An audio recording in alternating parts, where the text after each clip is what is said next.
Chapitre 7. C'est avec une certaine appréhension que Paul poussa la porte de la boulangerie. Même s'il redoutait l'humeur de la patronne, il avait décidé de braver son hostilité.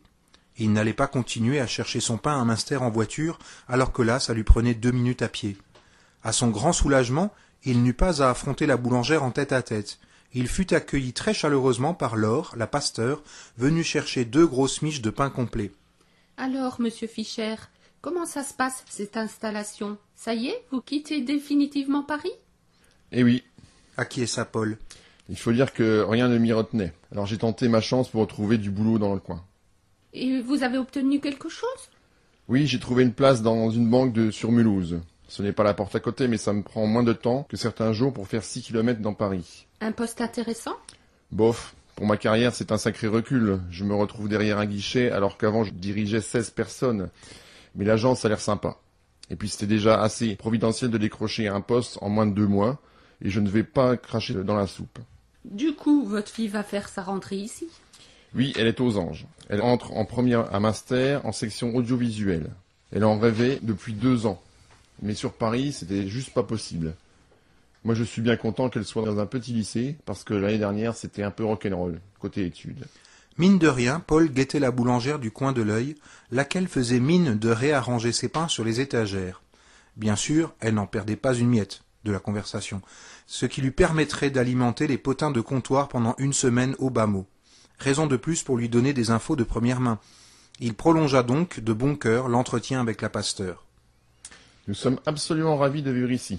C'est un endroit magnifique. C'est tellement agréable de pouvoir faire ses courses tout près. Il ne manque vraiment rien. Ça, c'était pour le petit commerce. Maintenant, je comprends pourquoi mon grand-père a toujours refusé de venir s'installer près de chez nous. Je croyais que c'était pour nous fuir. En fait, c'était pour ne pas perdre sa belle vallée. Ça, c'était pour les petits-enfants ingrats. D'un coup d'œil discret, Paul s'assura de l'effet produit sur la boulangère. Bingo, elle souriait si large que ça se voyait même de derrière. Pas si coriace que ça, finalement. Mais excusez-moi, je ne veux pas vous mettre en retard. Vous n'êtes sûrement pas en congé aujourd'hui. Ajouta-t-il à l'intention de Laure. « Non, ça va. J'ai encore une bonne heure avant le catéchisme. D'ailleurs, si ça ne vous embête pas, je vous accompagne un bout de chemin. J'ai promis une visite à Joël, c'est l'occasion. » Du tout, ce sera avec plaisir. En quittant la boulangerie, Paul savourait sa victoire comme un gamin. C'était tout juste si la patronne ne lui avait pas offert des boules de gomme avant de le saluer plus que poliment et de lui souhaiter bon appétit. Elle lui avait même demandé s'il préférait son pain pâle ou bien cuit. Comme moi, avait-elle précisé lorsqu'il s'était prononcé pour la seconde option. « Ça va, pas trop dur, l'atterrissage dans le village ?» Sans Lore, à peine ils avaient tourné le coin de la rue. « J'ai bien vu que vous donniez le change à la boulangère. C'était bien joué de votre part. » Paul piqua un phare, tout honteux d'avoir été percé à jour, ce qui fit rire la pasteur de bon cœur. « Ne vous inquiétez pas, elle n'y a vu que du feu, et moi je serai muette comme une carpe, à condition que vous me promettiez de venir au culte tous les dimanches. » Voyant la mine interloquée de Paul, elle pouffa de plus belle. « Quoi, vous m'avez prise au sérieux? Oh là là, il faut vous détendre, jeune homme. Ça fait quelques années qu'on ne traîne plus les gens de force à l'église. D'ailleurs, c'est devenu beaucoup plus intime depuis. On ne se marche plus sur les pieds le dimanche matin. » La bonne humeur de Laure eut rapidement raison de la retenue de Paul, qui se laissa aller aux confidences.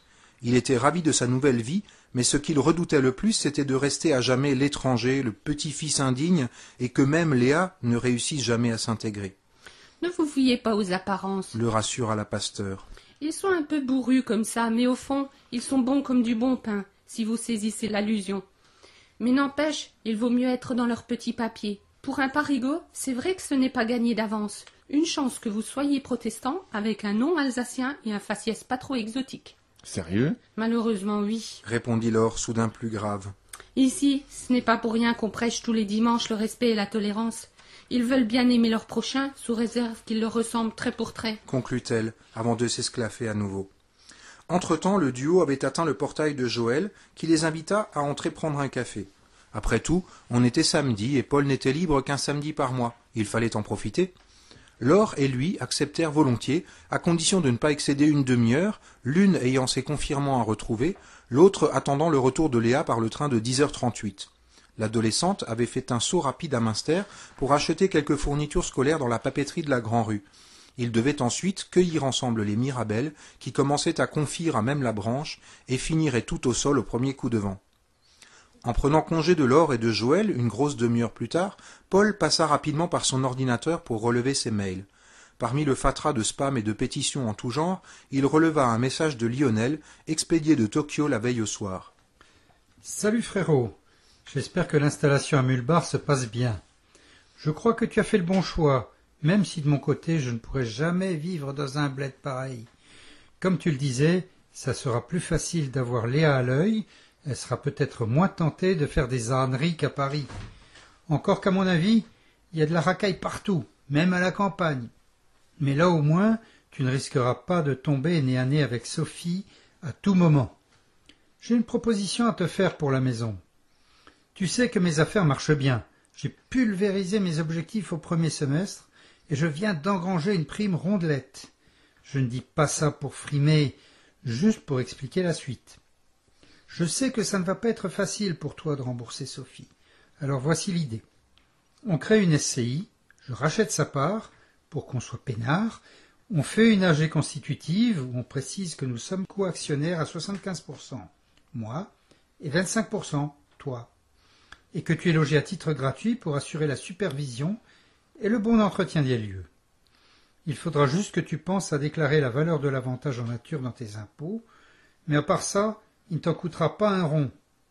Pour les travaux, si tu en fais, on partage les factures à 75-25. Sur le papier, je suis gérant.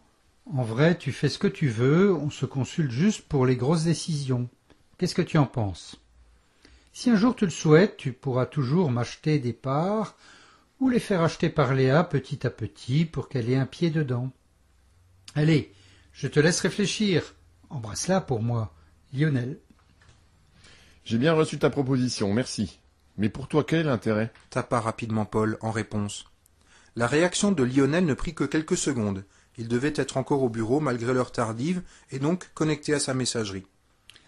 Fastoche, aujourd'hui je récupère une part qui vaut 72 400 € et j'en remets pour 36 200 en achetant la part de Sophie. Dans 5 ans, tu auras tellement bien arrangé la maison qu'elle vaudra au moins le double. Et si ça foire, j'aurai perdu mon pari, mais il me restera les 3/4 d'une maison paumée dans le cul du monde. Lol. Alors, je lance les formalités? Ok, merci Frangin, je dormirai mieux quand tout ça sera au clair. Pour l'instant, j'ai l'impression de squatter chez les autres. Relax, Max. On est en famille. Allez, je rentre et je me piote. Salut. Dès l'arrivée de Léa, son père lui fit part de la bonne nouvelle. Quoi? Tu veux dire qu'on va pouvoir rester ici sans sortir un copac? S'étonna l'adolescente. C'est quoi l'arnaque? Il n'y en a pas. Solidarité familiale. Alors que dis-tu du champion du top 10 des requins?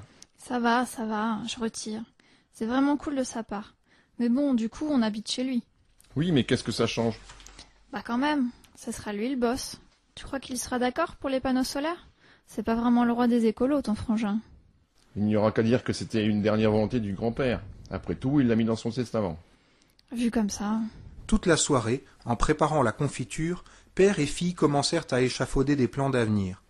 Pour la première fois de leur vie, ils se sentirent pousser des racines, tandis que leur imagination se mettait à bouillir comme les mirabelles dans le gros chaudron de cuivre. Il régnait dans la cuisine une température quasi insoutenable, d'autant que toute la journée avait été particulièrement chaude.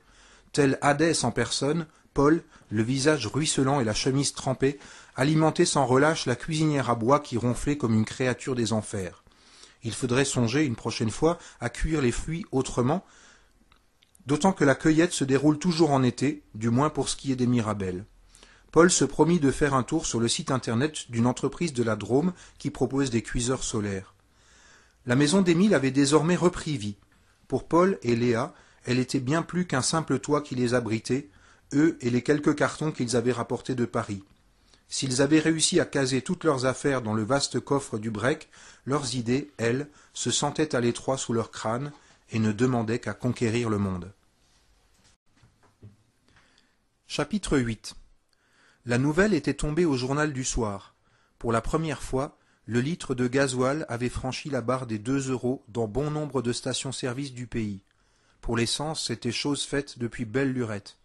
Officiellement, la raison invoquée était un attentat terroriste perpétré contre un pipeline au Nigeria. Joël, toute secouée, était venu commenter la nouvelle par-dessus la clôture du jardin, alors que Paul et Léa terminaient de faucher le verger en prévision du ramassage des noix. Après 1 an d'abandon, l'herbe avoisinait le maître, et il ne serait pas possible d'y discerner les fruits tombés sans les piétiner. C'était à prévoir. Commenta Paul sobrement. Les besoins n'arrêtent pas de croître alors que l'offre va se tarir peu à peu. C'est mathématique. La crise avait un peu freiné la tendance en limitant la demande, mais à terme, les prix vont flamber. D'après moi, on n'en est qu'au début. Mais c'est terrible de dire ça. Il va falloir que les gouvernements fassent quelque chose. Genre faire jaillir du pétrole par magie dans le Massif central? Ou envoyer l'armée pirater des supertankers dans le golfe d'Oman? Ironisa gentiment Léa. Non, je ne sais pas moi, je ne suis pas le président. Verser des aides aux automobilistes? Réduire les taxes? Tu plaisantes. Les États sont endettés jusqu'au cou. Protesta Paul. Et puis je ne suis pas sûr que d'inciter les gens à continuer le gaspillage, ce soit une attitude très responsable de toute façon. Mais ce n'est pas du gaspillage. On ne peut pas faire autrement, c'est tout. Donc toi, tu sais que je t'aime bien et que je ne voudrais jamais te faire de peine. Mais quand tu prends ta bagnole chaque samedi pour aller chez le coiffeur à Colmar, tu crois vraiment que c'est pas un peu superflu? Joël resta coite quelques secondes avant de protester avec véhémence. Mais il faut bien que j'aille chez le coiffeur. Et puis, j'en profite pour faire mes courses. Les courses, tu peux les faire à la supérette du coin ou au marché de Münster, tu le sais bien. Protesta Léa. Et puis il y a pas loin d'une 20aine de coiffeurs dans la vallée. D'ailleurs, tu devrais demander au tien ce que contiennent les produits qu'il emploie. Ces trucs-là, c'est poison et compagnie. Faire les courses dans la vallée? Tu en as 2 bonnes, toi. Tu sais combien j'arrive à économiser sur un chariot en achetant en hypermarché à Colmar? Dis pour voir. Je ne sais pas, moi. Bredouilla la voisine. 10, 15 euros facile. Avec ou sans le petit chemisier trop mignon, la paire de tennis et les 3 DVD qui ont sauté d'eux-mêmes dans ton caddie? Lui glissa Paul malicieusement. Avec ou sans le gasoil? Renchérit Léa. Ça ne change pas grand-chose. Répondit Joël du tac au tac, préférant éluder la question du père. Je n'en ai pas pour plus de 5 ou 6 euros l'aller-retour. Tu n'étais pas en train de nous dire que le gazole est hors de prix? La taquina celui-ci. Oh, vous m'agacez tous les deux. Avec vous, on a toujours l'impression que tout va bien. C'est pénible. Père et fille ne purent s'empêcher de pouffer à cette remarque particulièrement gratinée de leur brave voisine. Non, ce qui me semble grave, Nuança Paul en reprenant son sérieux. c'est que nous nous plaignons constamment alors que nous sommes pleinement responsables de la situation. Juste parce que nous sommes incapables de remettre en question nos comportements. Et puis il faut relativiser. Les catastrophes d'aujourd'hui sont les anecdotes de demain. Je suis prêt à parier que dans quelques années, nous nous souviendrons avec nostalgie de l'époque bénie, où le gasoil ne coûtait que 2 euros le litre, où on pouvait rouler à volonté et acheter pour une bouchée de pain à peu près tout ce qui nous faisait envie. Exprès, je ne dis pas ce dont nous avons besoin. Il n'y a qu'à faire le tour de la maison pour se rendre compte que ce qui est indispensable tient à peu près dans un sac à main. Ce qui est vraiment utile dans quelques cartons. Pour moi, le vrai problème, ce n'est pas le gasoil à 2 euros, mais ce que les gens seront prêts à faire quand ils ne pourront plus s'en procurer. L'effet junkie, si tu vois ce que je veux dire. Surtout que le gasoil ne sert pas seulement à aller chez le coiffeur. Reprit-il avec un clin d'œil. Ça fait aussi fonctionner les tracteurs, les ambulances, les engins de chantier. Le train, en tout cas ici. Compléta Léa.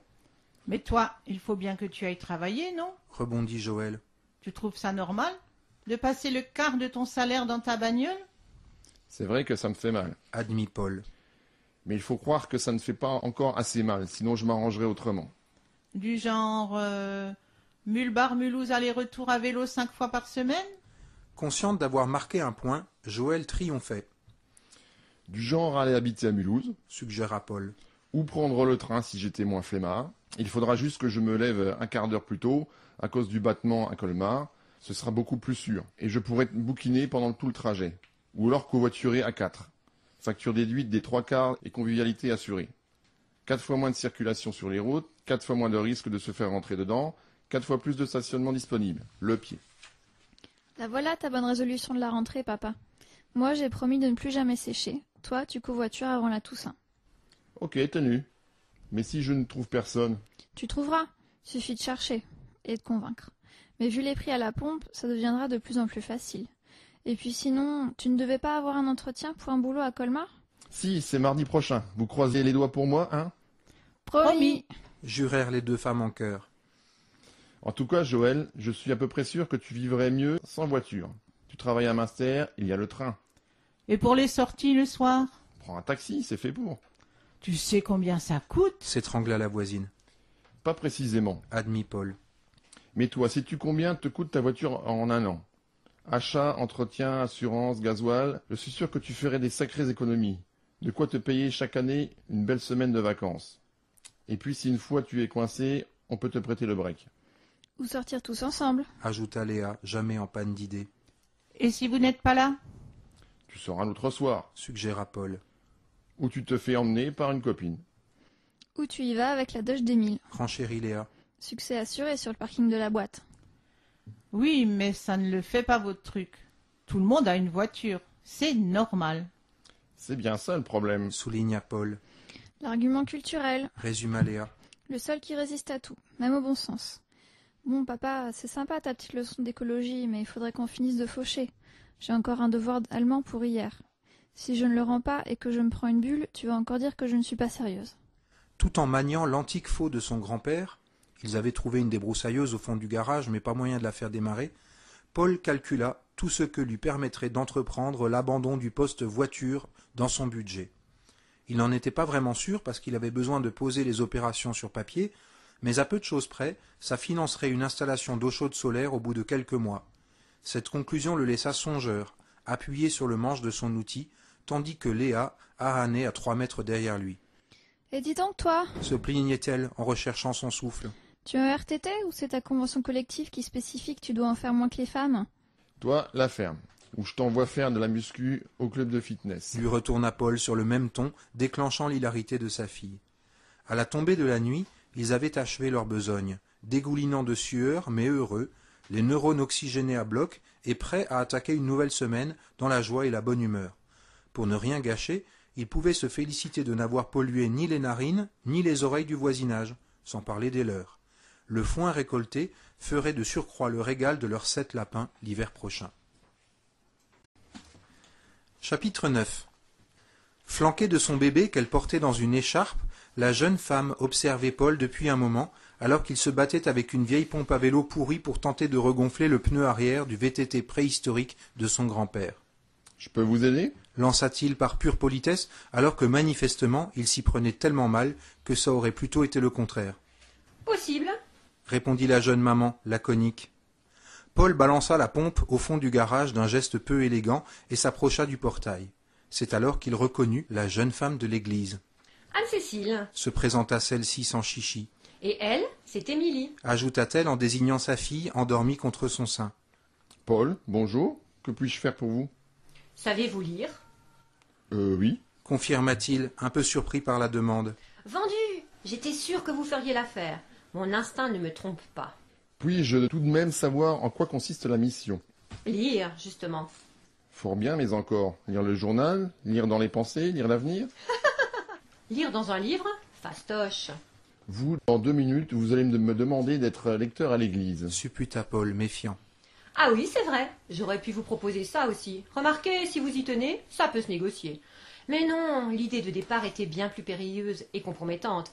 Avez-vous entendu parler du CCC ? » Oui, en effet. Confirma Paul en avalant péniblement sa salive au souvenir du chèque qui lui était passé sous le nez. Anne-Cécile devait être au courant, à présent. Peut-être même l'avait-elle déjà encaissé, ce qui faisait d'elle la présidente d'une des associations les plus riches de la région, voire du pays. Eh bien, le CCC que j'ai l'honneur de présider et que votre grand-père a fondé, comme vous le savez certainement, intervient régulièrement dans les écoles pour soutenir les instits et les profs dans leurs actions en faveur de la lecture. J'ai quelques créneaux libres dans le planning du premier trimestre. Tant qu'à faire, je préférerais faire appel à quelqu'un qui sait lire. Je veux dire, quelqu'un qui lit bien. Précisa-t-elle, soudain plus sérieuse. C'est que je bosse toute la semaine à Mulhouse. Avança Paul, soulagé de tenir une excuse en béton. Oui, mais vous êtes libre le premier samedi du mois si je ne m'abuse. On ne peut rien vous cacher. Vous êtes à Mulbar ici. Sous Staline, le KGB venait régulièrement en stage d'observation pour parfaire la formation de ses cadres. En fait, Laure est la secrétaire de l'association. Si vous voulez savoir envers qui exercer des représailles, sachez que c'est elle qui vous a donné. Je dis ça, je ne dis rien. Mais comme les bons lecteurs ne sont pas tous téméraires, fussent-ils des émissaires du Très-Haut, elle m'a chargé de vous contacter. Certains prétendent que vous bouffez un peu du pasteur et du curé dans la famille. Affirmation à nuancer. Mais c'est vrai que nous avons notre franc-parler. Un peu à la Simone Hest, vous voulez dire? Donc vous savez. Le KGB, rappelez-vous. Ils ont même des agents qui roulent en vieille anglaise pour faire genre capitaliste. Ce sont les plus féroces. Bons lecteurs, eux aussi, ceux qui ne gâchent rien. Mais un peu faisandés au goût des élèves, ce qui compromet leur chance de survie en milieu scolaire. Paul comprit à présent pourquoi la jeune femme l'avait d'emblée fasciné. Une prémonition, pince sans rire, spirituelle et diablement jolie, malgré ou grâce à ses petites rondeurs, sans parler de son regard pétillant. Ne me dites pas que je n'ai pas réussi à vous convaincre. Si j'ai failli à ma mission, je suis bonne pour la cour martiale. Ça ne rigole pas chez nous. Mais vous verrez, il arrive qu'on s'amuse bien malgré tout. Donc, le 3 octobre à 10h15. Ça vous laissera le temps de faire un footing et de prendre une douche avant d'entrer dans l'arène. Ce n'est pas dans mes habitudes. De vous doucher? De courir. Je suis fainéant de nature. Dommage. Vous seriez encore plus craquant avec 5 kilos de moins. Paul était sidéré. Cette Anne-Cécile était décidément aussi directe qu'étrange. Ah, j'oubliais. Le 3 octobre, c'est à Breitenbach, dans la classe de M. Schwartz. Nous sommes en regroupement pédagogique. Les cycles 3 sont à Mühlbach, les cycles 1 et 2 sont répartis entre Luttenbach et Breitenbach. Pour vous, ce sera une classe de CPCE1, 23 élèves. Vous lirez L'Arbre sans fin de Claude Ponty. J'espère que vous l'avez encore dans vos cartons, c'est un classique. Sinon, vous pouvez passer chez moi quand vous voulez pour le récupérer. Frappez quand même avant d'entrer. Je suis rarement habillée quand je n'attends personne. Bon après-midi. Elle tourna les talons et partit vers la forêt à grandes enjambées. Anne-Cécile. La jeune femme fit volte-face. Vous ne pouvez déjà plus vous passer de moi? C'était à craindre. Je regrette d'avoir enflammé votre libido en évoquant ma tenue d'intérieur. De toute façon, l'automne approche et je redoute les courants d'air. Le risque de me surprendre au naturel est nettement minimisé jusqu'aux premières grosses flambées, quand je peux me chauffer à poil. Vous ne m'avez pas dit où vous habitez. Au KGB, vous n'auriez pas fini la semaine, vous. J'habite chez Fred.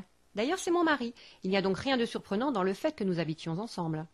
Demandez à n'importe qui, on vous dira où c'est, pour peu que vous soyez poli et qu'on soit de bonne humeur. Mais ne précisez pas que c'est dans l'espoir de me voir nue. Les gens jasent pour un rien, vous savez. Je dis ça pour vous, parce que quand on est nouveau dans le coin, on a intérêt à se tenir à carreau. Vu? Médusé, Paul la regarda s'éloigner sans trouver de réplique. 1-0, balle au centre. Le jour dit, il poussa timidement le portail de l'école primaire du village voisin. L'avant-veille, il avait récupéré le bouquin chez Anne-Cécile, emmitouflé comme un alpiniste en plein Everest, et la goutonnait. Saleté de pays. Chaque année, c'est la même chose. Vive bon été. Elle l'avait rapidement éconduit, non sans lui donner les numéros de téléphone de 2 de ses copines, en quête d'un plan covoiturage entre Luttenbach et Rouffach pour l'une, entre Günzbach et Wittenheim pour la seconde. Si elles sont aussi diligentées qu'Anne-Cécile, ça promet de ne pas être triste. Se dit Paul, avant d'ajouter à haute voix. Ça me dit bien le covoiturage, mais je ne suis pas sûr que ça durera. J'ai passé un entretien à Colmar. Si ça se trouve, Mulhouse, ce sera fini à la Toussaint. Ah, la bonne chance pour le boulot, et surtout pour l'école, Tabdi. Ben, je suis sûre que vous allez assurer. Je ne vous retiens pas plus longtemps. J'entends Émilie qui se réveille. En tirant le portillon du jardin, Paul se fit la réflexion que Anne-Cécile était légèrement moins spirituelle et moins sexy avec la goutonnée. Quoique. C'est vous, l'arbre fanfin? S'enquit la demoiselle qui l'attendait en haut du perron. Elle avait l'air si jeune qu'on pouvait raisonnablement se demander si elle avait déjà passé le bac. Son visage était quelconque, mais sa robe légère laissait deviner un corps splendide. On peut dire ça comme ça, je suis éternellement en quête de mes racines. Acquiesça Paul. Je suis Sandrine. Se présenta-t-elle en lui tendant la main. Je ne suis pas institutrice de la classe. Je suis juste de passage en tant que remplaçante spécialisée du secteur. Paul se demanda si elle avait choisi son prénom et sa tirade de présentation de manière à mettre en valeur son défaut de prononciation ou si c'était juste un hasard. Et puis, il n'avait aucune idée des missions dont pouvait être investie une remplaçante spécialisée de secteur. Pas de l'accompagnement orthophonique, du moins. Ça se passe en salle de motricité. Suivez-moi, c'est par ici. Elle le fait exprès, se dit Paul en lui emboîtant le pas. Il réalisa subitement pourquoi les lieux lui avaient paru si calmes. Il n'avait pas encore croisé ni entendu le moindre enfant. Cela changea brusquement lorsqu'ils franchirent le sas coupe-feu qui reliait anciens et nouveaux bâtiments. Il régnait dans la dite salle de motricité un vacarme de tous les diables. Une horde de petits sauvages se poursuivaient, se bousculaient, se tabassaient, se pinçaient et s'insultaient à qui mieux mieux. Les enfants, on se calme. Exhortait pour la forme un quadragénaire en jogging légèrement voûté. Monsieur Schwartz, probablement. Son regard là en disait long sur ses chances d'obtenir gain de cause. Allez, on s'assied maintenant. Ajouta-t-il par pure conscience professionnelle, probablement pour donner le change devant Sandrine. Celle-ci empoigna l'avant-bras d'un gaillard manifestement plus âgé que le reste de la bande et vêtu d'un t-shirt noir orné de crânes et de serpents. Elle le tracta jusqu'au premier banc où il prit place sans piper mot. « Toi, tu te souviens de ce que je t'ai dit ce matin ?» lui lança-t-elle en le fixant droit dans les yeux. On put alors lire dans le regard du garnement que non seulement il se rappelait bien les propos de la demoiselle, mais qu'en plus il n'était pas près de les oublier. Comme par enchantement, ses 22 camarades s'assirent à leur tour, imités en cela par l'enseignant titulaire, tout content de pouvoir se tapir dans un petit coin discret. « Les enfants, voici M. Fiffer qui est venu vous lire un album. » lança Sandrine à la cantonade. « Oui, madame, c'est naze les albums. » protesta un obèse à crête décolorée au 3e rang, soulevant une vague de rire entendu. « Mike, tu te tournes et tu regardes le mur du fond. » enjoignit Dame sur un ton calme, mais qui excluait manifestement toute négociation. Avait-elle choisi délibérément une tirade sans J ni S? « Dernier avertissement pour ce matin, je te préviens. » « C'est vrai, madame. » tenta tout de même le prévenu. « Mike !» gronda Sandrine d'une voix à faire trembler un capitaine de la Légion. Le dit Mike renonça instantanément à découvrir ce qu'il attendait après le 3e point de suspension, et se tourna docilement vers le fond de la salle. Il aurait le son, mais pas l'image. Tant pis, Faites à vous. glissa l'enseignante à l'oreille de Paul, avant de se placer un peu en retrait. Bonjour les enfants, comment ça va ce matin? Lança celui-ci d'un air qui se voulait enjouer, malgré la boule qui lui obstruait la gorge. Erreur fatale. Un brouhaha terrible s'éleva aussitôt, chacun se sentant invité à relater le déroulement de sa matinée, de ses jeux à la récré ou de ses performances dans le 3e tableau de Killing the Dead Skull sur sa console 3D, tout en démontrant l'étendue de son répertoire de gros mots et en testant à gros coups de poing la résistance aux impacts du bras du voisin.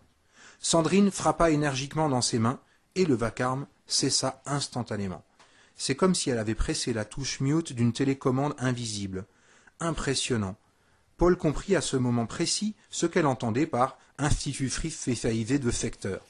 Il eut un regard apitoyé pour l'ectoplasme cerné assis sur le tapis de gym, manifestement tout content de se faire oublier, à compter les minutes qui le séparaient encore de la sonnerie libératrice, des prochaines vacances ou de la retraite. Monsieur Pfeffer va vous lire L'Arbre sans fin de Claude Ponty. C'est très gentil à lui de prendre de son temps libre pour venir dans notre école. Alors je compte sur vous pour être attentif. Suis-je bien clair? Ajouta-t-elle en fixant successivement 5 ou 6 élèves en particulier. Manifestement, elle avait dû l'être, car sa question n'entraîna aucune autre réaction que des hochements de tête longitudinaux, de haut en bas et réciproquement. Paul profita de ce climat réceptif pour attaquer sans délai la lecture de l'histoire, soucieux d'appliquer scrupuleusement les préceptes qu'Anne-Cécile avait transcrits sur une feuille glissée dans l'album. Bien préparer la lecture et s'en imprégner. Composer une voix ou une prononciation spécifique, aiguë, grave, traînante, zozotement, accent anglais, pour chaque personnage.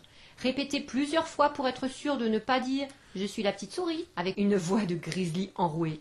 Lire le texte et rien que le texte. Ce n'est pas pour rien que l'auteur a choisi d'employer ces mots-là. Ne jamais remplacer un mot par un synonyme plus facile. Le lecteur n'a pas à appauvrir un texte. Ne pas tenir l'album contre son ventre en déchiffrant le texte à l'envers. Mieux vaut que les élèves voient l'adulte lire comme ils sont censés lire eux-mêmes. Alors, on lit d'abord le texte en tenant l'album face à soi, ensuite on le tourne vers les enfants pour leur présenter les images. Sauf si on lit pour 1 ou 2 enfants que l'on tient sur ses genoux. Là, on peut leur demander de tourner les pages, en tenant le coin, pour leur apprendre à ne pas les abîmer. Au bout de 2 lectures d'une même histoire, ils savent exactement quand tourner la page. Ne pas sauter de passage. Il y a toujours quelques élèves qui connaissent l'histoire. On ne la leur fait pas. Et puis, sinon, ça ne veut plus rien dire.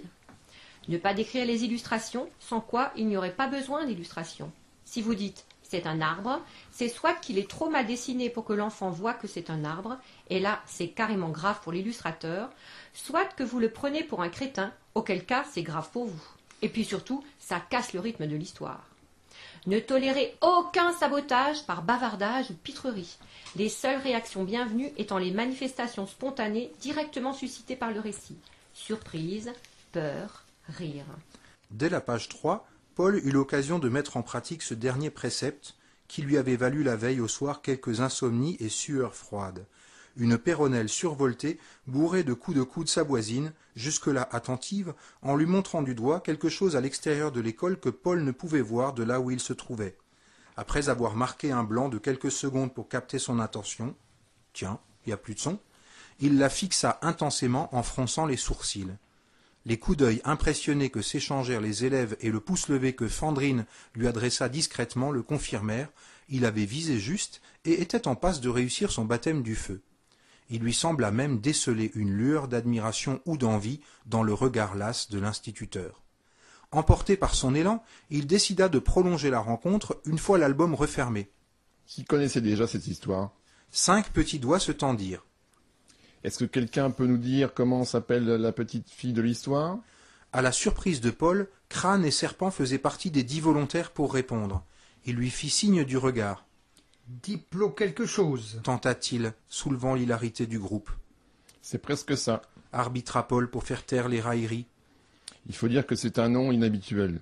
Je suis sûr que personne ne s'appelle comme ça dans votre école. Elle se nomme Hippolène. Ça fait penser à du pollen, monsieur. Lança une demoiselle, arborant sur sa poitrine le portrait d'un acteur affublé d'un prénom anachronique et d'un nom évoquant une cucurbitacée. Oui, tu as raison. Je pense que c'est ce que voulait l'auteur. Te souviens-tu comment il s'appelle? Ponty. Lui souffla sa voisine. Ponty, monsieur. Lança-t-elle fièrement. Oui, c'est ça. Claude Ponty. Et quelqu'un peut-il nous dire ce qu'Hippolène allait ramasser ou chasser dans les branches de l'arbre? Une blondinette à tresses et robe bleu marine leva timidement le doigt. Elle partait à la chasse aux glousses. Ça fait penser à des gousses, comme des gousses de vanille. Exactement. Dis-moi, est-ce qu'on te lit souvent des histoires à la maison? Oh oui. Lança-t-elle, alors que son regard s'éclairait. Tous les jours. C'est parfois papa, parfois maman. Mais maman, elle lit mieux. Elle fait trop bien la voix des filles. Super, conclut Paul. Et les autres, levez le doigt si on vous lit parfois des histoires à la maison. Faible moisson, 5 doigts exactement.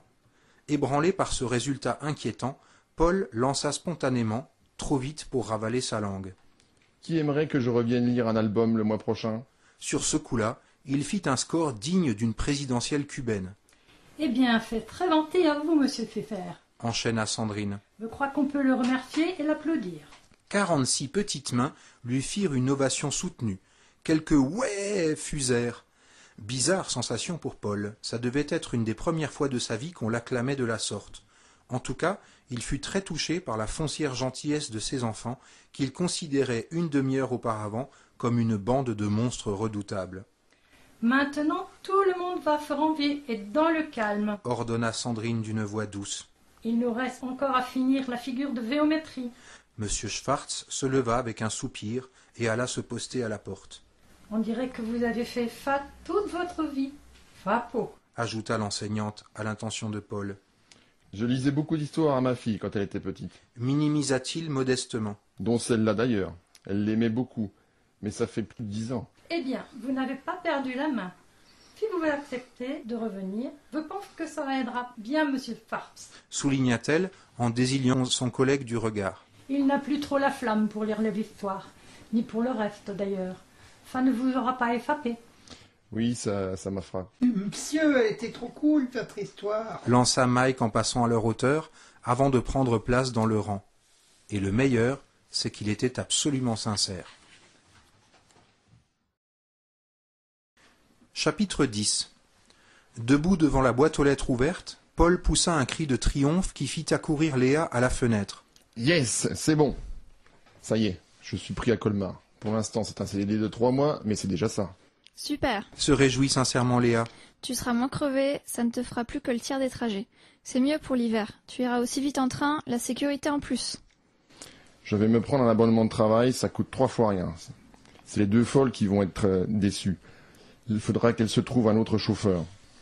En effet, le plan covoiturage suggéré par Anne-Cécile avait fonctionné à merveille.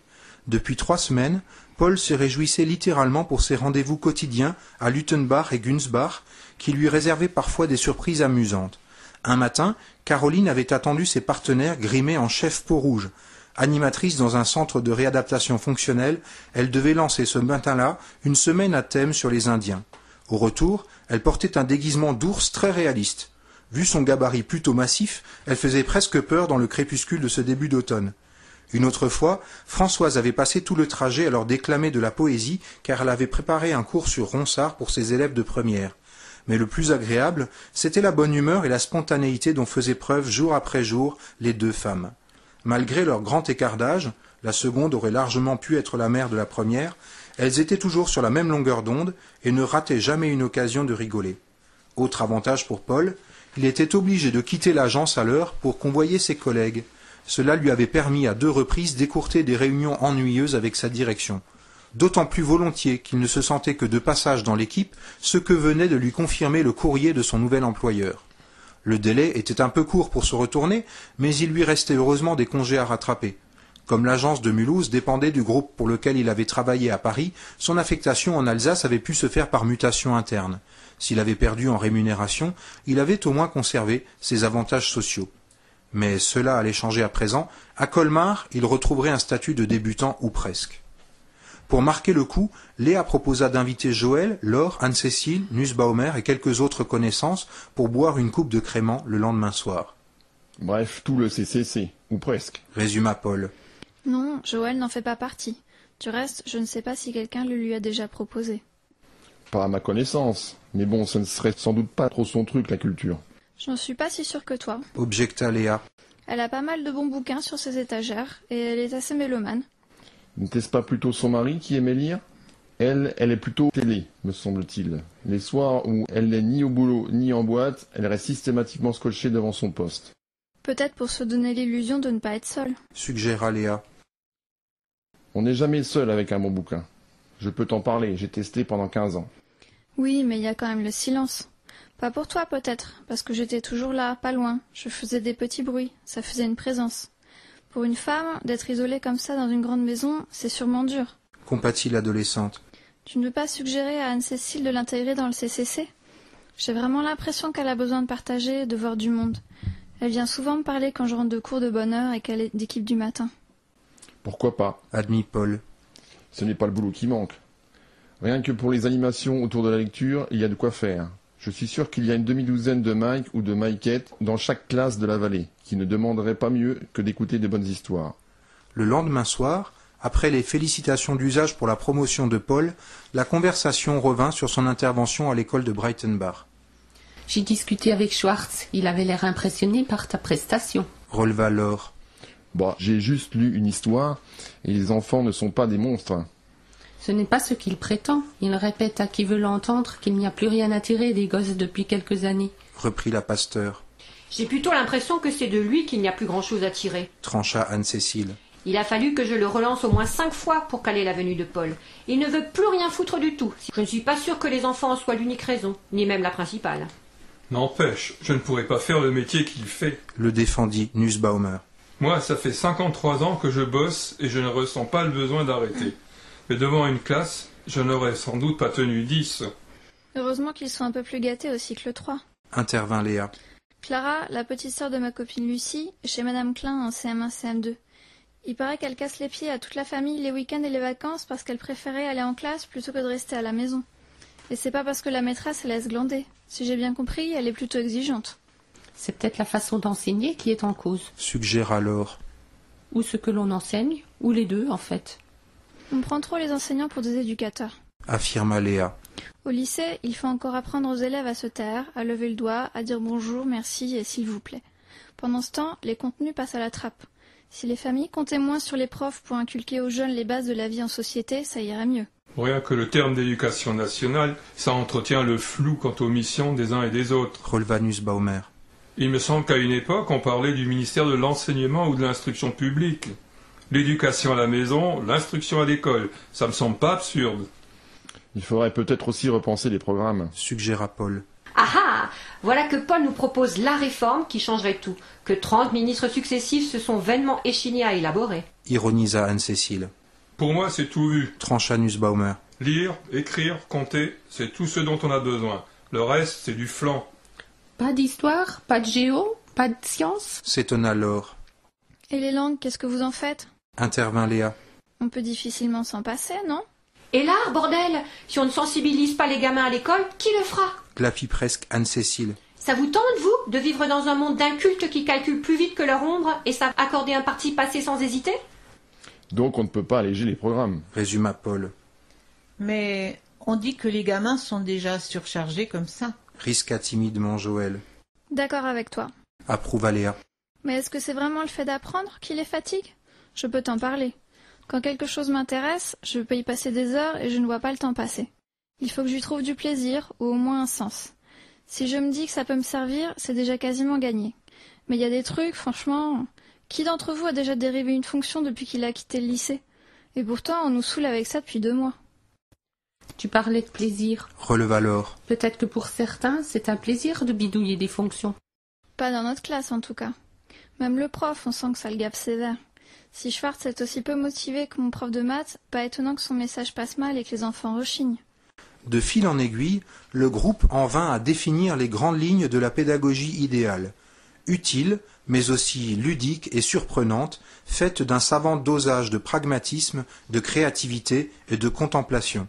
C'est Joël, à la surprise générale, qui avait suggéré cette dernière notion pour englober l'approche artistique et l'observation émerveillée de la nature, préalable indispensable à toute activité scientifique pertinente. Les enfants sont abreuvés d'images, mais ils ne savent plus regarder. Avait-elle ajouté. Ils vivent dans un vacarme permanent. Comment pourrait-il encore écouter attentivement? Difficile en effet de fixer son attention sur une leçon, surtout si elle est totalement abstraite, après s'être enfilé plusieurs dessins animés ou jeux vidéo pendant la pause de midi, parfois même le matin avant la classe. À la surprise générale, elle formula ensuite ce souhait, la voix vibrante de conviction. Moi, je trouve qu'on devrait créer notre propre école à Mulbach. Une vraie école de la vie, où tous les âges se mélangeraient. Les plus grands aideraient les plus petits, et les parents pourraient chacun venir donner un coup de main. Ou les grands-parents. Suggéra Léa. Les parents, ils sont souvent trop occupés. Bien vu! Renchérit Anne-Cécile. Certains parents ont quand même la chance de pouvoir prendre un congé parental. Pour les plus petits, on pourrait se relayer à plusieurs mamans pour faire une sorte de crèche associative qui ne coûterait rien ou presque. Vous oubliez les papas. Intervint Nussbaumer. Avec le chômage qu'il y a dans la vallée, il y en a pas mal de disponibles. Ça leur ferait le plus grand bien de se sentir utile, de rester actifs en attendant de trouver un job. Et quand il ne serait pas de service à la crèche, ça leur laisserait du temps pour leur recherche d'emploi, puisque leurs enfants à eux seraient pris en charge par d'autres parents. Reprit Anne-Cécile. Ils pourraient passer des entretiens. Sans compter que sur leur CV, leur engagement solidaire serait du meilleur effet. Souligna Laure. Je ne voudrais pas ruiner votre bel enthousiasme. Objecta Paul. Mais ce n'est pas une mince affaire que d'enseigner. C'est une lourde responsabilité, ne serait-ce qu'administrativement. Au niveau des assurances, ce n'est pas un hobby d'amateur. En tout cas, en tant que papa, je ne pense pas que j'aurais pu confier ma fille les yeux fermés à une bande d'illuminés, même animés des meilleures intentions. Et merci pour les illuminés. Protesta Laure la protestante. Eh bien moi, vois-tu, je préfère 1000 fois confier Émilie à Joël qu'à ce pauvre Schwartz. Objecta Anne-Cécile. Joël, que le décès prématuré de son mari avait privé des joies de la maternité, en eut les larmes aux yeux. Elle serra longuement la présidente du CCC dans ses bras vigoureux. Celle-ci proposa alors, comme si elle avait suivi la même pensée que Léa et Paul. Au fait, comment se fait-il que tu n'aies jamais rejoint l'association? C'est-à-dire que... Bredouilla Joël, le regard encore humide. Je pense que... J'y ai déjà pensé, mais... Mais? Elle encouragea Anne-Cécile. Eh ben, vous le savez bien tous. Mais quoi donc? Intervint Léa. Que je... Balbutia Joël de plus belle, avant de murmurer dans un souffle. Que je ne suis pas très futée. Sa déclaration fut suivie d'un blanc. Si ses amis s'étaient immédiatement récriés, leur réaction aurait probablement manqué de sincérité. Joël était certes brave, généreuse et souvent pleine de bon sens, mais il fallait bien admettre qu'elle restait une personne simple, avec des goûts simples. Rien ne la portait spécialement à l'amour de la littérature, qui était plutôt le domaine de feu son mari, comme l'avait supposé Paul à juste titre. « Vois-tu, déclara Nussbaumer sans emphase, si tu te sens pas à ta place parmi nous, c'est que nous nous sommes complètement plantés. » 7 paires d'yeux interrogatifs se tournèrent vers le vieux notaire. Le but de notre assaut, c'est de promouvoir et partager la culture pour la mettre à la portée de tous. Alors, si on a juste réussi à constituer une secte d'initiés dont nos amis ne se sentent pas dignes, c'est qu'il vaut mieux arrêter tout de suite. Tonna le vieux notaire en fronçant ses sourcils broussailleux. Ou alors, on se rebaptise Académie supérieure des esprits brillants, on se fait tailler des uniformes à festons dorés et tricornes, et on se la joue en prétendant tout savoir sur tout. Après quelques secondes d'un silence interloqué, tant la véhémence de sa tirade avait surpris l'audience, un grand éclat de rire s'éleva dans la pièce. Une fois l'hilarité retombée, il fut décidé que non seulement Joël intégrait le CCC avec effet immédiat, en tant que membre d'honneur permanent, ce qui la fit beaucoup rougir, mais qu'il devenait urgent de rédiger une charte dont le premier article serait quelque chose comme « Nous, membres du CCC, prenons l'engagement solennel de ne jamais péter plus haut que notre cul ». Nussbaumer avait vivement insisté pour que cette formulation soit retenue. Chapitre 11. Depuis que Paul avait pris ses fonctions à Colmar début novembre, il flottait dans la maison un air de légèreté et de décontraction. Léa et lui se parlaient comme ils ne l'avaient plus fait depuis des années. L'adolescente se plaisait beaucoup dans son nouvel établissement, où elle s'était intégrée sans difficulté. Sa mauvaise humeur chronique et son ton agressif avaient quasiment disparu. Le fait de grimper chaque matin dans le même train et de rentrer à la même heure le soir avait créé une nouvelle complicité entre eux, le bref trajet à pied entre la maison et la gare étant fréquemment prétexte à des petites confidences ou à quelques plaisanteries. Une fois dans le wagon, Léa voyageait bien entendu avec ses copains et ses copines, tandis que son père s'adonnait à la lecture ou à la causette. Les habitués de la ligne constituaient une sorte de petite communauté itinérante. On se saluait chaque matin comme entre collègues, prenant des nouvelles de l'angine du petit ou des travaux d'aménagement de la grange. Même s'il n'était pas question pour lui de s'immiscer dans les conversations des lycéens, et encore moins de les espionner mine de rien, Paul appréciait de pouvoir mettre désormais un visage sur la plupart des noms qui revenaient fréquemment dans la bouche de sa fille. Il avait aussi pu s'entretenir de manière aussi informelle que sympathique avec le prof de maths de Léa, qui habitait Metzeral et prenait la même rame qu'eux chaque mardi matin. Ce dernier avait fait part à Paul de sa satisfaction face à l'attitude très positive de Léa, quand bien même ses résultats n'étaient pas franchement mirobolants. Il fut surpris d'apprendre qu'elle s'était montrée très rebelle dans son ancien établissement, ce qui confirma Paul dans l'idée que le déménagement en Alsace avait été un réel bienfait. Parmi les voyageurs habituels, Paul avait repéré une jeune femme rousse dont le regard doux et mélancolique l'avait touché d'une étrange façon. Ce n'était pas de la séduction à proprement parler, mais il émanait d'elle une grâce fragile qui l'avait ému. Il avait remarqué qu'elle ne se mêlait pas ou peu au bavardage, préférant s'absorber dans la lecture. Un jour que le hasard les avait placés face à face et qu'elle avait extrait un roman de son petit sac à dos, Paul s'enhardit à engager la conversation. « J'aime beaucoup Éric Emmanuel Schmitt, fit-il en désignant l'ouvrage. Mais je ne connaissais pas celui-là. Vous en avez lu beaucoup ? C'est le deuxième, répondit-elle, laconique, avant de s'y plonger sans chercher à poursuivre l'échange. Elle avait noté au passage que son interlocuteur ne portait pas d'alliance. Un divorcé sûrement, puisque la jolie brune avec laquelle il se tenait chaque matin sur le quai devait être sa fille. Paul fut quelque peu désarçonné par ce manque manifeste d'intérêt à son égard. Pourtant, il aurait juré que la jeune femme avait rougi en lui répondant. Peut-être était-elle plus timide qu'indifférente. Pendant tout le reste du trajet, il s'était absorbé dans la contemplation du paysage.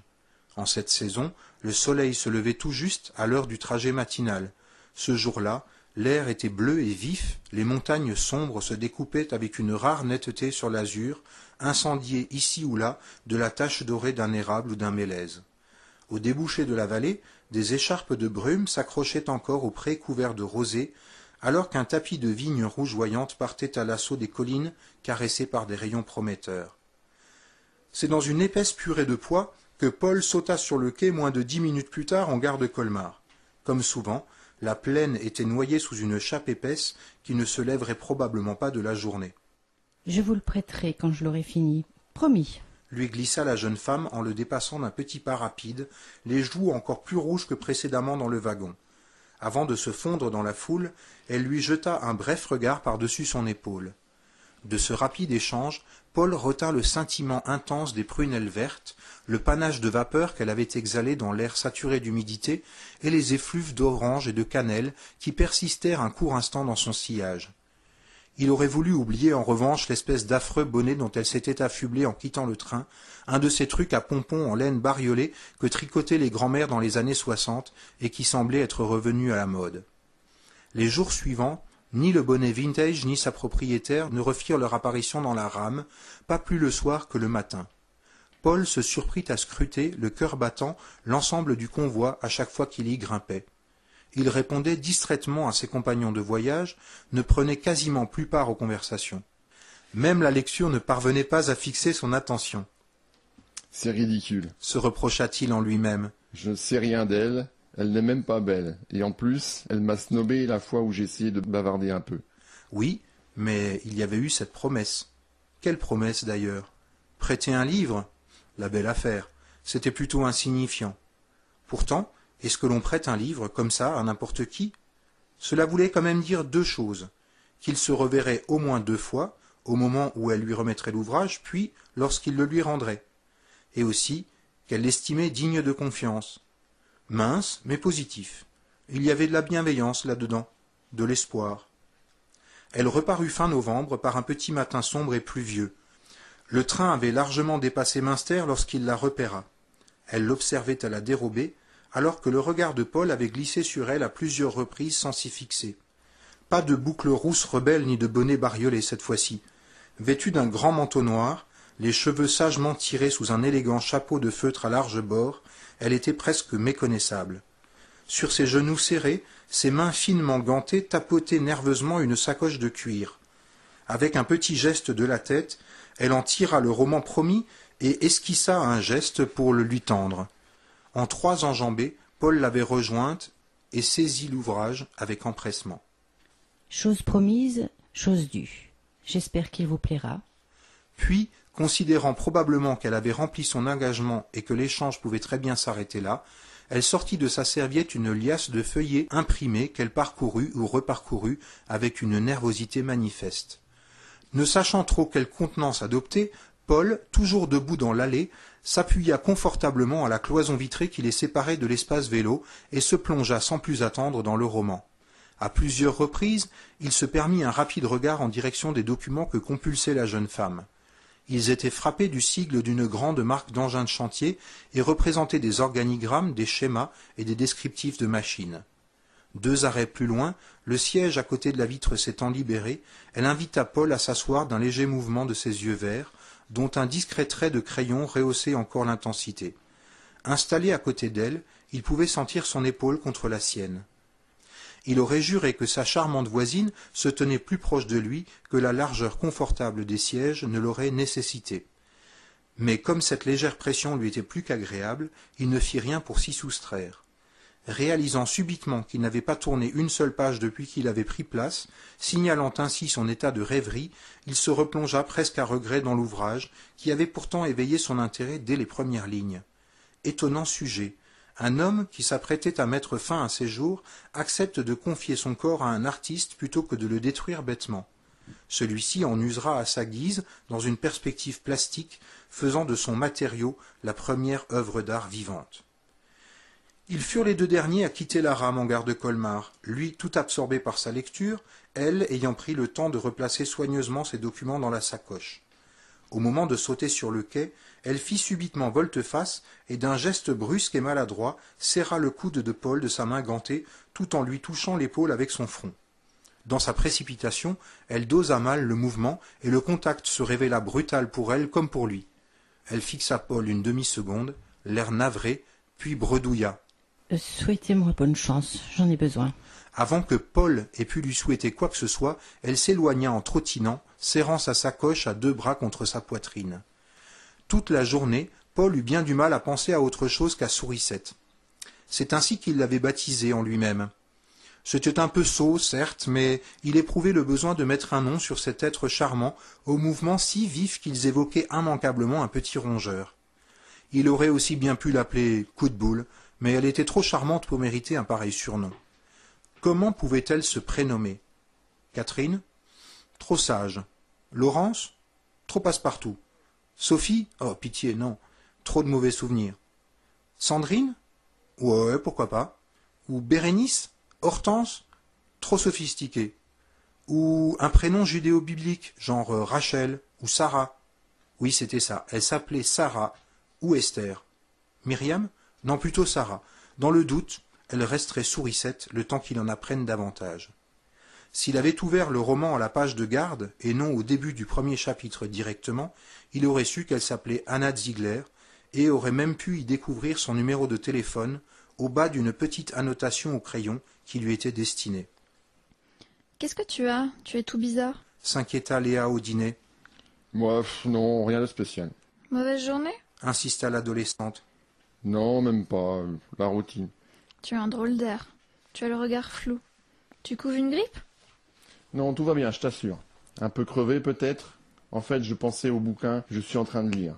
C'est une jeune femme du train qui me l'a prêté. Quoi, la rouquine qui bouquine?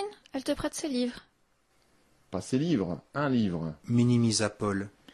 Donc vous vous êtes parlé? S'enquit Léa avec un drôle de regard par en dessous. Oui, non, enfin, oui, je veux dire... oui, nous avons échangé quelques mots. Bafouilla son père. Ouah, c'est ça alors, c'est ça, je le savais. Triompha la jeune fille. Tu savais quoi? Ah, tu es sur tes gardes. N'importe quoi. Tu t'énerves, tu transpires, c'est ça la preuve. Mais de quoi, bon sang? Tu es amoureux? Dans la bouche de sa fille, ces mots étaient si pétillants, si doux, si chargés de promesses que Paul n'eut aucune envie de démentir. Cette confirmation officielle d'un état qu'il subodorait sans oser vraiment y croire fut pour lui une libération. Et si sa fille s'en réjouissait, il n'avait pas à culpabiliser, comme la fois où une collègue s'était mise en tête de faire son bonheur et de chasser à tout jamais le souvenir de Sophie. Il avait été lamentable, froid, sec et même cassant. Il s'était réfugié derrière le prétexte bidon de ne pas vouloir déstabiliser Léa, qui avait 8 ans à l'époque. Il avait compris des années plus tard qu'il avait surtout une peur bleue de se réengager et de ressouffrir. On avait parié avec les copains. Hein? Quoi? Bafouilla Paul en émergeant de ses souvenirs. Depuis le temps qu'elle te matait, ça devait arriver. Quel quoi? Mais oui, elle te regardait tout le temps et faisait tout pour capter ton attention. Tu es le seul du wagon à n'avoir jamais rien remarqué. Elle devait tourner chèvre et croire que tu faisais exprès de la snober. Paul se sentit rougir jusqu'à la racine des cheveux. Sans blague. Tu es sérieuse? Tu crois que les autres gens? Léa partit d'un grand éclat de rire. Ça va, papa, respire. On dirait un gamin qui vient de se faire gauler la main dans le bocal à bonbons. T'es un grand garçon? Elle se fit subitement très sérieuse. Franchement, ça me rassure aussi un peu. Je me sentais coupable. Je croyais qu'à cause de moi, tu ne pouvais plus vivre normalement. Tout était dit. Plutôt que de se hasarder dans un long discours, Paul fit le tour de la table et serra longuement sa fille dans ses bras.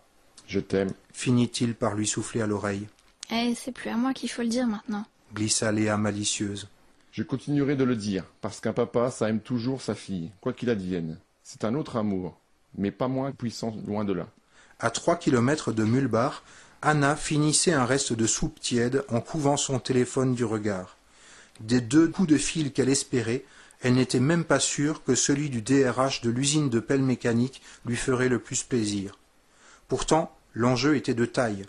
L'entretien s'était bien passé. Le recruteur avait évoqué l'éventualité d'une réponse très rapide par téléphone. Elle entrevoyait enfin la sortie du tunnel. Mais depuis qu'elle avait eu ce geste absurde en sortant du train, c'est d'un autre tunnel qu'elle craignait désormais de rester prisonnière. Tout avait bien débuté pourtant. Elle lui avait prêté le roman dans lequel il trouverait son nom et ses coordonnées. On pouvait difficilement faire plus direct comme invite, surtout avec les 3 lignes qu'elle avait ajoutées, le feu aux joues. Elle avait réussi à se trouver en même temps que lui à la porte du wagon déjà vide. Un coup de bol. Et un coup de boule. Elle lui avait mis un coup de boule. Il avait dû la prendre pour une folle. Elle aurait pu se gifler. Elle espérait qu'au moins il aimerait le roman. La soirée et la journée du lendemain lui parurent interminables. Son téléphone restait muet, une vraie torture. Elle aurait pu trucider le vieux grognon qui avait composé son numéro par erreur sur les coups de 19 heures pour finalement lui raccrocher au nez en s'excusant à peine. S'il avait su quelle décharge d'adrénaline son appel avait déclenché, tout au plus, cette erreur lui avait-elle permis de vérifier que sa ligne n'était pas en dérangement. Le surlendemain, la réponse tomba au courrier. En décachetant l'enveloppe ornée d'une pelle mécanique, Anna se mit à trembler et déplia fébrilement le courrier. Profil intéressant, bonnes aptitudes, une certaine expérience, entretien très concluant. Le cœur d'Anna se mit à cogner de plus en plus vite dans sa poitrine, avant de se serrer dans un spasme lorsqu'elle lut la dernière phrase. « Malgré toutes les qualités dont vous avez su faire preuve lors de notre entrevue, nous sommes au regret de vous informer que nous n'avons pas retenu votre candidature. Veuillez recevoir mademoiselle blablabla. » Elle était tombée assise dans l'herbe boueuse, sur le bord de la petite route qui relie Metzeral à Sondernach. C'était vraiment trop vache. Même s'il n'avait duré que 4 ou 5 secondes, cet espoir déçu l'avait crucifiée. Elle sentit une colère amère sourdre en elle. Pourquoi ne pouvait-il pas simplement écrire « Désolé, c'est non », au lieu de faire le panégyrique d'une personne qui n'avait même pas jugé utile de réauditionner? Les jeux étaient-ils faits à l'avance? Le DRH se trouvait-il dans l'obligation de recruter quelqu'un d'autre qu'on lui aurait imposé, malgré tout le bien qu'il pensait d'elle? Ou avait-il été décidé, bien que ça ne figure bien sûr pas dans l'annonce, que l'heureux élu était forcément un homme? Cela se pratiquait couramment dans l'industrie, particulièrement dans le secteur de la mécanique. Pourtant, vu son niveau de qualification, ce n'est pas à elle qu'encombraient les travaux de force. La formule tournait et tournait dans sa tête. Fin de droit. Elle n'aurait jamais pensé, depuis 2 ans qu'elle l'entendait dans la bouche des accompagnés qu'elle formait bénévolement au sein d'une association caritative colmarienne, d'où les trajets en train, que ce verdict inquiétant s'appliquerait un jour à elle-même. Cette fois-ci, elle devait bien l'admettre, elle allait droit dans le mur. Lorsque le froid et l'humidité eurent raison de son inertie, elle gravit l'allée d'un pas lourd, jeta le reste du courrier pêle-mêle sur la commode de l'entrée, claqua la porte d'une ruade, envoya valdinguer ses chaussures à l'autre bout du salon et s'allongea sur le canapé. Tout à sa déception, elle n'avait pas reconnu sur une autre enveloppe le sigle d'une entreprise d'Île-de-France auprès de laquelle elle avait passé un entretien 2 semaines auparavant. Les nouvelles qu'elle contenait étaient pourtant beaucoup plus réjouissantes. On l'invitait à se présenter 4 jours plus tard au siège parisien où se prendrait la décision finale d'embauche. Madame Anne-Catherine Lejeune, qui signait le courrier, espérait qu'en cas d'issue favorable, Anna pourrait se rendre disponible très rapidement. Chapitre 12. C'est Émile qui serait content, s'exclama Léa en contemplant la toiture de la boutique. En combinaison grise et baudrier orange, le chauffagiste achevait de visser les tôles de rive des 4 panneaux solaires qu'il avait posés et raccordés dans la matinée à la faveur d'une météo exceptionnellement clémente pour la saison. Perché sur une échelle, Paul lui tendait les pièces au fur et à mesure. Il se réjouissait d'avoir pu se lancer plus tôt que prévu dans cette installation.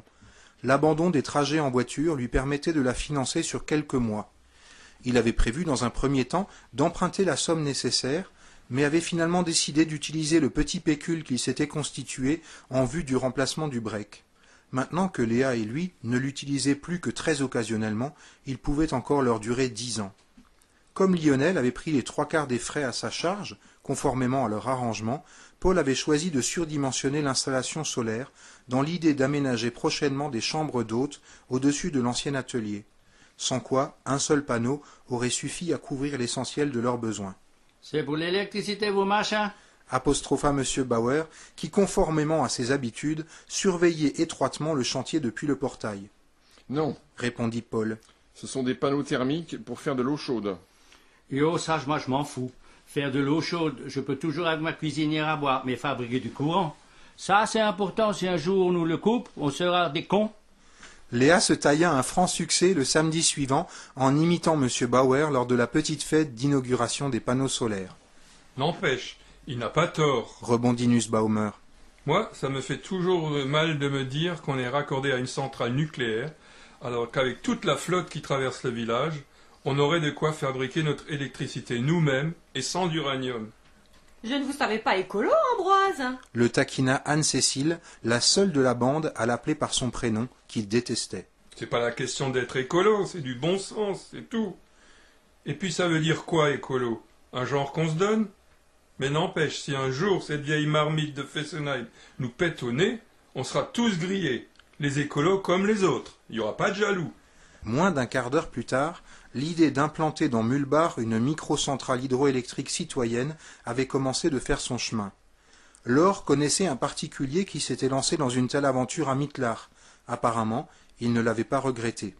À sa connaissance, 2 unités tournaient également à Breitenbach, dont l'une à la Syrie. Elle promit d'organiser prochainement une visite.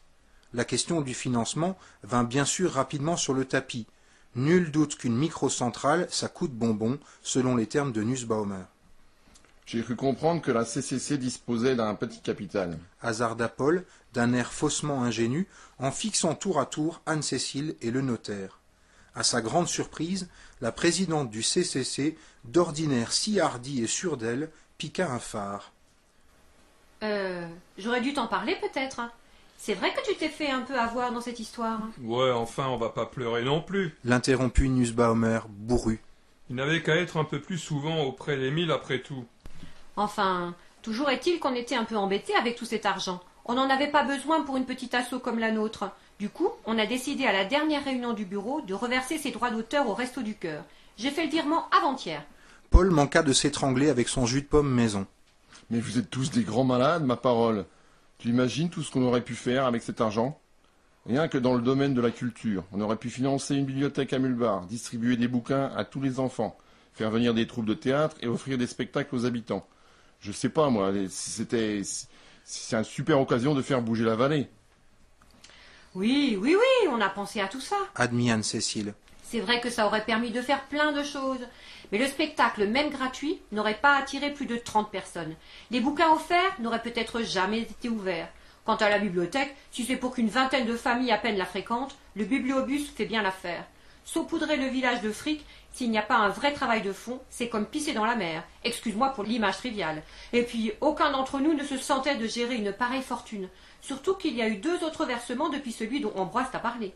Même à lui, qui a pourtant l'habitude des gros chiffres, ça lui a filé le tournis. Glissa-t-elle caustique. Si ça peut te consoler, on a quand même gardé de quoi organiser quelques animations sympas. Combien? 10 000. Sur combien? Ne put s'empêcher Paul. Joker, j'aimerais bien rester ton ami, dans la mesure du possible, et ça me ferait de la peine que tu passes ta rage sur ce joli mobilier que t'a légué ton grand-père. Ajouta-t-elle avec un regard circulaire. À ce point? À ce point, c'était carrément vertigineux. Le bouquin se vend comme des petits pains. Il est déjà traduit dans 19 langues. Puisqu'on ne pouvait plus compter sur le pactole d'Émile, alias Simon Hélès, pour financer le projet, il faudrait convaincre un grand nombre d'habitants d'investir dans la centrale. L'équipe imagina de proposer des parts suffisamment modestes pour intéresser un large éventail de petits porteurs et non quelques investisseurs plus fortunés qui pourraient être tentés de tirer la couverture à eux. Sous la conduite de Léa, qui se révéla être une animatrice fort efficace, un plan d'action fut mis sur pied dans la foulée. Recenser les expériences similaires, prendre contact avec leurs responsables, évaluer les contraintes, recueillir les conseils mais aussi les mises en garde de ceux qui s'étaient déjà lancés, trouver la forme juridique la plus adéquate, se préoccuper des autorisations administratives et enfin se renseigner quant au matériel disponible sur le marché. Les tâches furent réparties en un clin d'œil. La prospection pour Léa, la plus à l'aise à l'ordi. Les contacts pour Laure, particulièrement sociables. Les aspects juridiques pour Nussbaumer, rompus à la terminologie ad hoc. L'administratif pour Anne-Cécile, la rigoureuse, et le financier pour Paul, le cadre bancaire. Pour les contacts avec les fabricants, on verrait dans un deuxième temps. Une réunion de calage aurait lieu chaque premier et troisième vendredi du mois chez Paul et Léa, afin de faire le point sur l'avancement et redistribuer les tâches aux besoins. Il n'y avait plus qu'à. À la réunion suivante, Anne-Cécile présenta un nouveau compagnon de route, installé récemment à Metzeral. Marco, le genre sportif et souriant, s'intégra instantanément au groupe.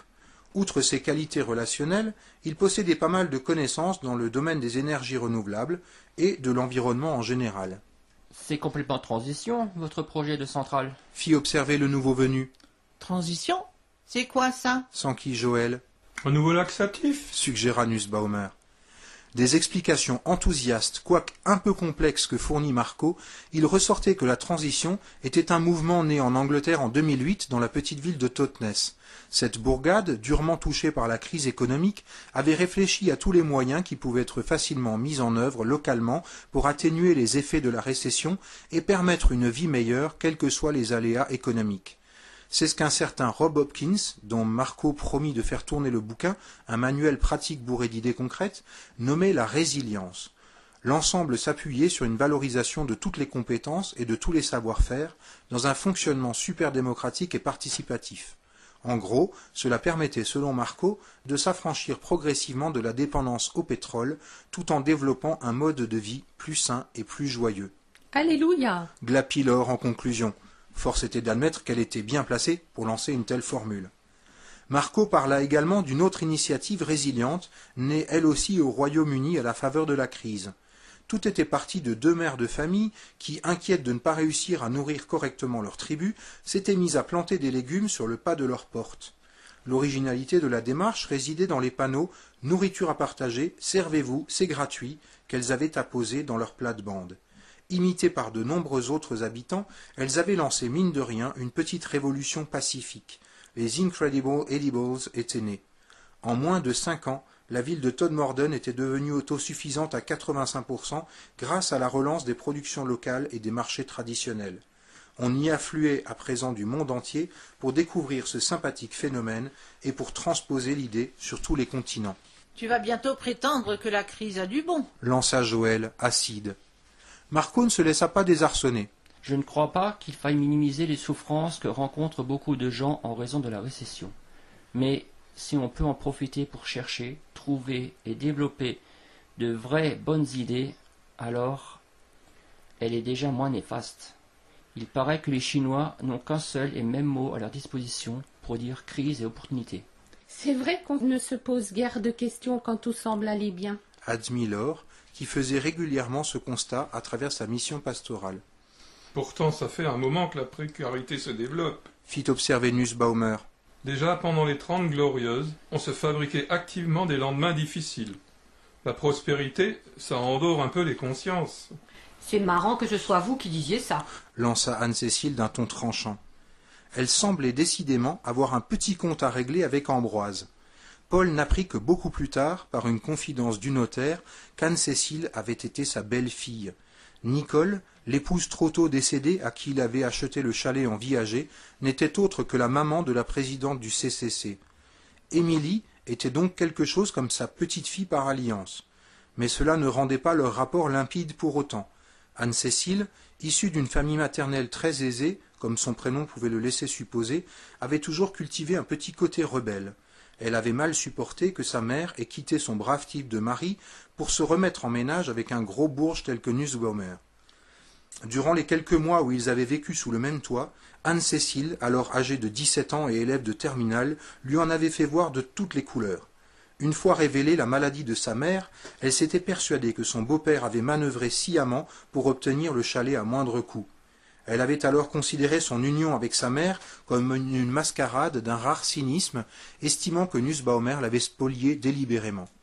Or Nicole et lui étaient tombés amoureux après la signature du viager, et la maladie de celle-ci ne s'était déclarée que 2 mois après leur mariage.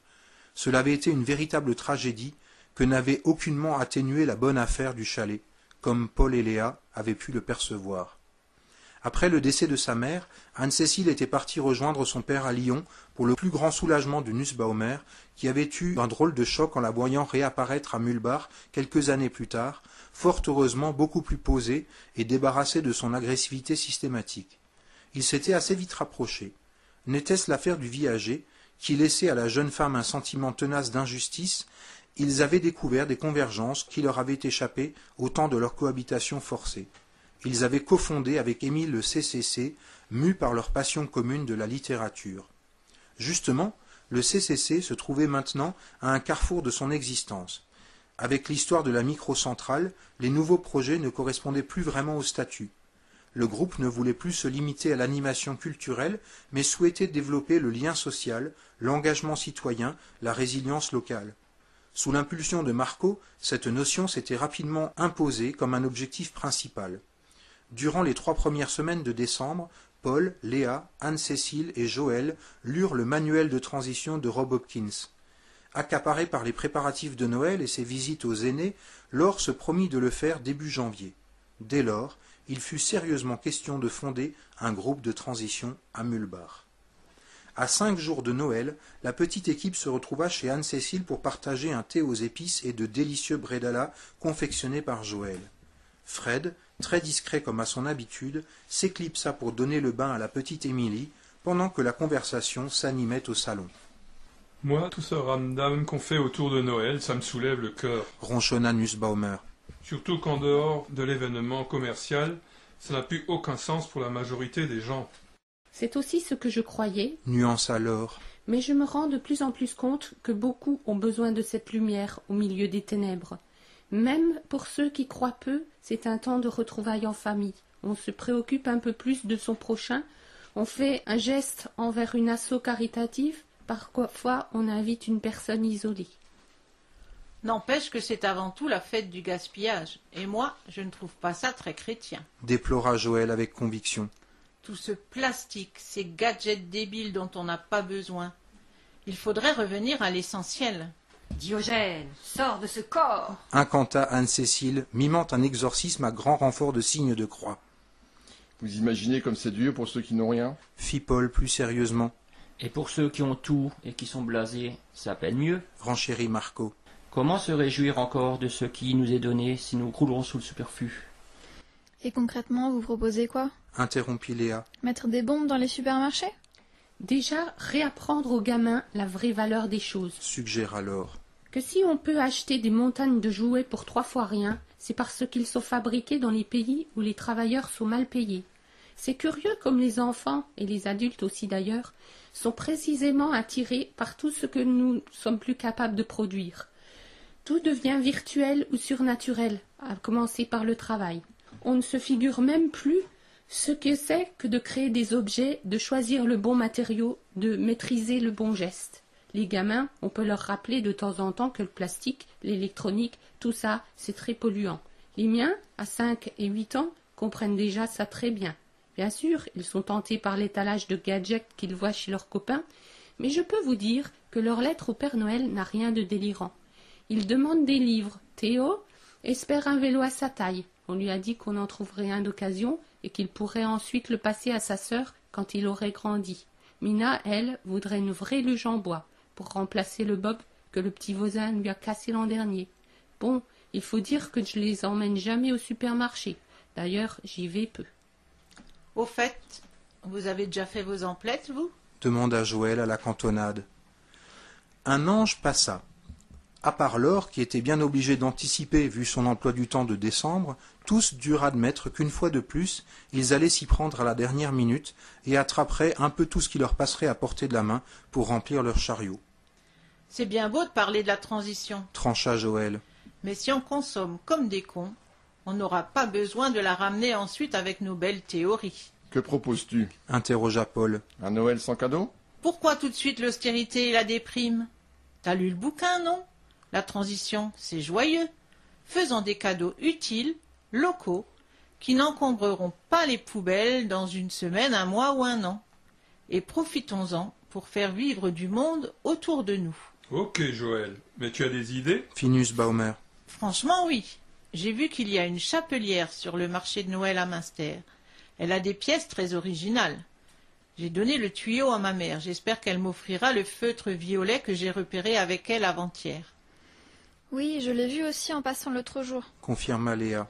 Sur le stand voisin, il y a des écharpes en laine très douces. Il paraît que c'est une famille de Wasserburg qui les fabrique.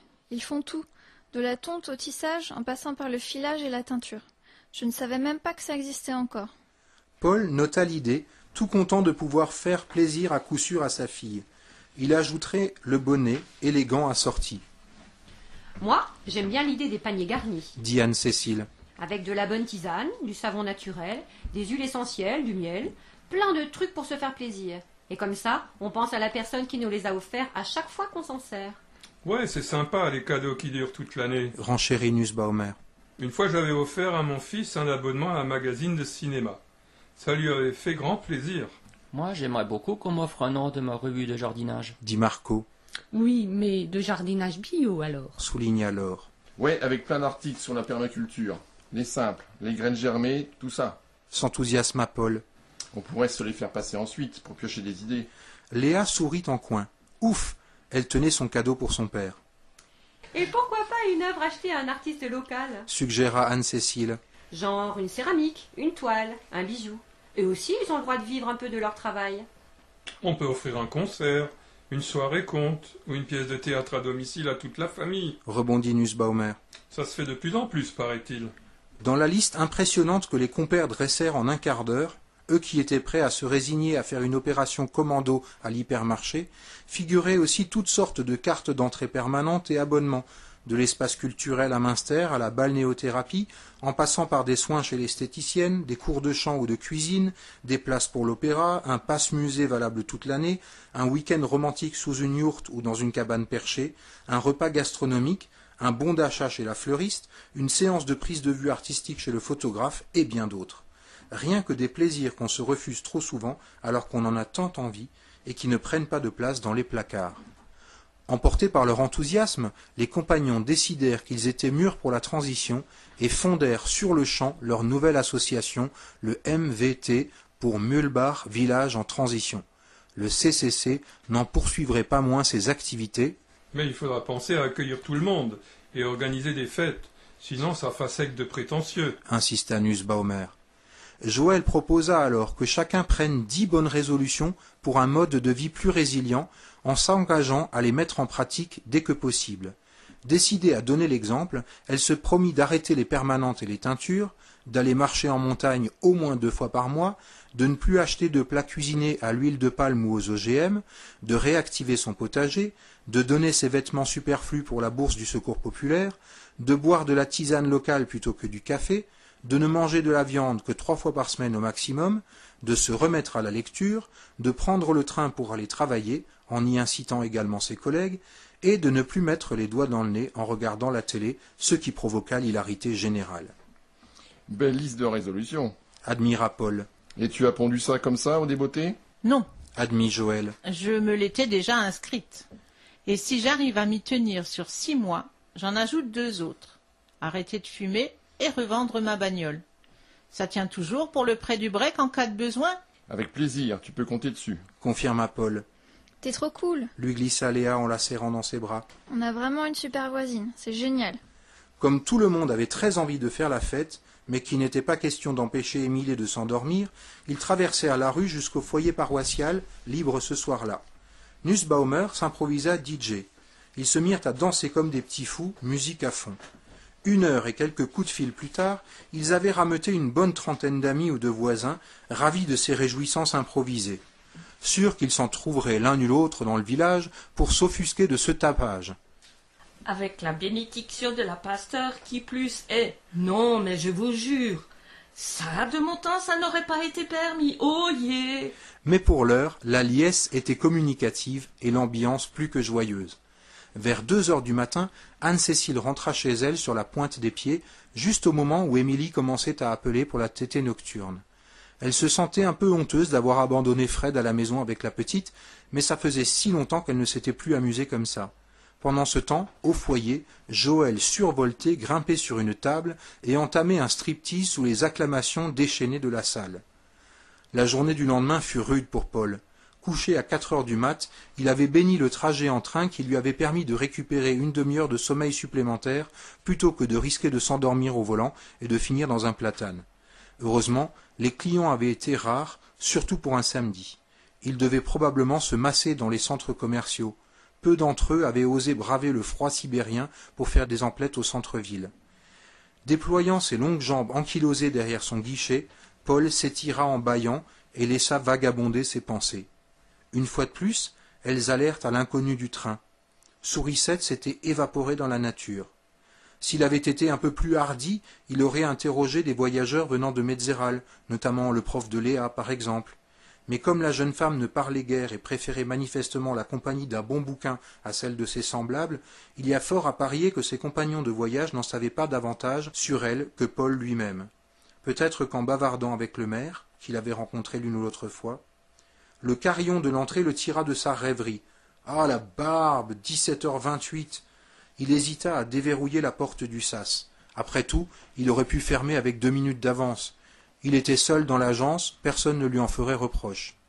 Il détailla quelques secondes la femme, manifestement obèse, qui tapait des pieds dans le sas, non pas pour marquer son impatience, mais pour en faire tomber la neige ou pour se réchauffer, ou les deux. En plus d'une chapka, elle portait un grand châle bordeaux qui rappelait quelque chose à Paul, sans qu'il parvienne à donner corps à cette sensation de déjà-vu. Il repensa aux consignes de sécurité, se méfier des tenues très couvrantes, des bonnets, des passe-montagnes, des silhouettes trop massives. Facile à dire, par ce temps, tout le monde s'habillait en mode bibendum et il aurait pu cacher un arsenal sous ses vêtements. Il appuya malgré tout sur le bouton vert. Une lame d'air glacial pénétra jusqu'à lui en même temps que la cliente. Lorsqu'elle ne fut plus qu'à 2 mètres du comptoir, son cœur fit un bond dans sa poitrine. « Paul !» La jeune femme avait crié son prénom. Arrachant sa chapka, elle libéra une vague de cheveux noirs bouclés qui retombèrent avec souplesse autour de son visage radieux. Paul fut touché qu'elle se rappelle de son prénom, alors qu'il ne s'était parlé qu'une fois, 10 mois auparavant.